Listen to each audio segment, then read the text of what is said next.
So we have our connectors on at the top of the bag, and I've now clipped the bottom part of my bag together.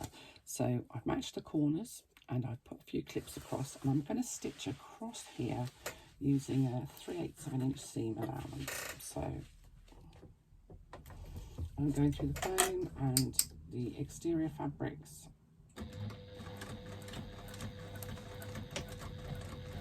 Just back stitching a little bit at the beginning to secure my stitching.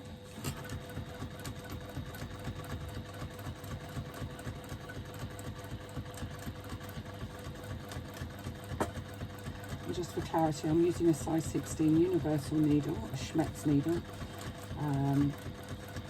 which works fine through this amount of layers. I'm using Coats Moon thread on a Juki TL98P. So now I've stitched all the way across the bottom, and now get back to my faithful seam ripper. Let's just get rid of those thread ends, and I'm going to remove my basting stitching.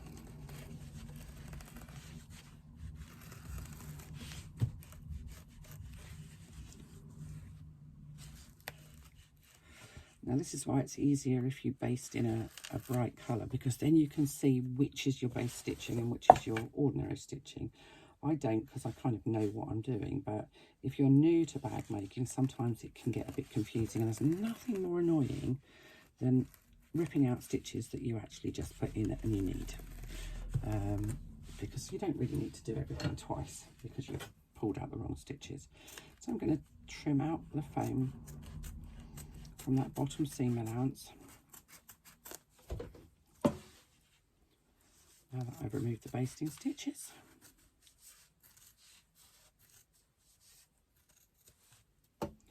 on both sides.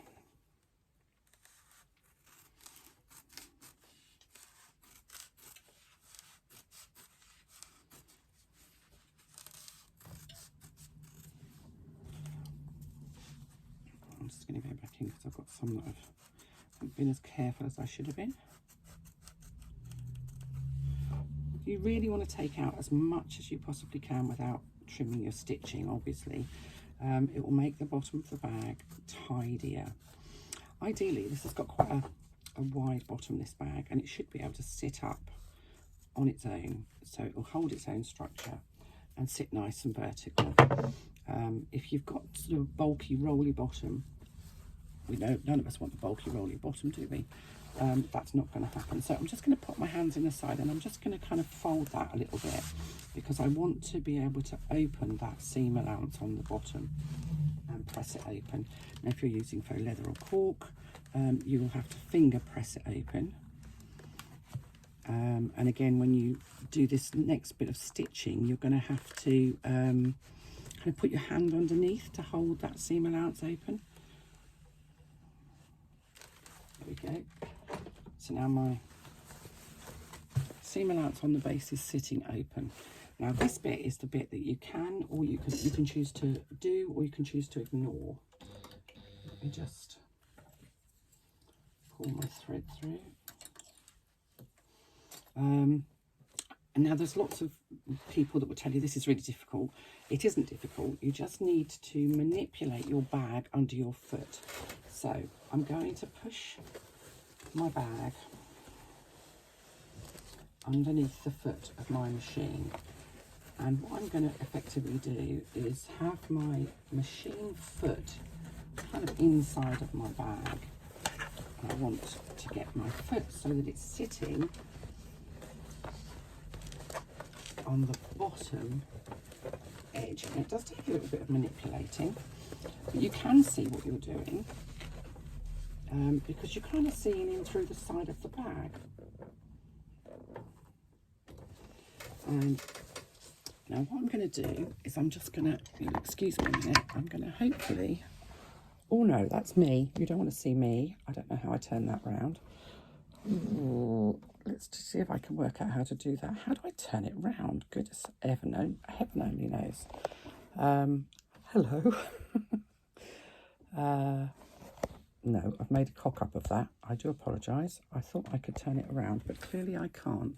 So I'm now going to put it back. because I thought I could show you from my angle, but I can't.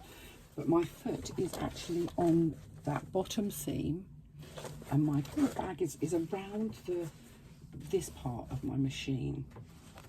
So I'm going to carefully put my hands in the side, and I am going to stitch along that bottom edge, either side of my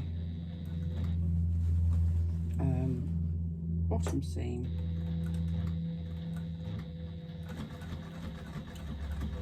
using 1/8 of an inch seam allowance.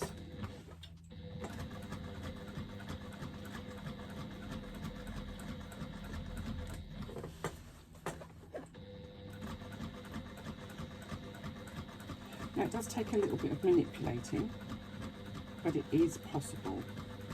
And you can see it's possible because I'm actually doing it. And this isn't a special machine.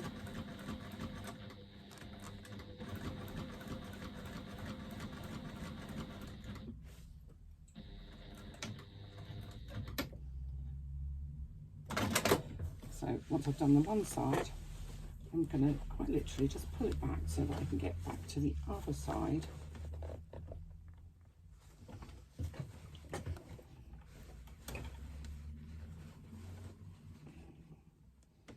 And I'm going to stitch the other side of my seam allowance open. So I'm stitching 1/8 of an inch the other side of that central base seam.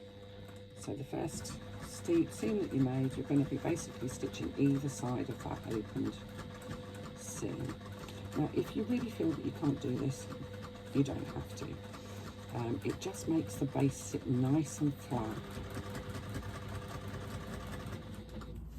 But it is quite fiddly to do. And some people have said, why don't you do that before you put the side connectors on? Well, I tried doing it before I put the side connectors on, and I found it much more fiddly to get the connectors on. So given that the connectors would be a lot more visible than the, so let's just manipulate it back out from underneath. I need to get the foot out from underneath there. I'm caught on my now you can see that seam allowance is stitched open on both sides. So from this point onwards, it's fairly straightforward. We're going to match up our sides.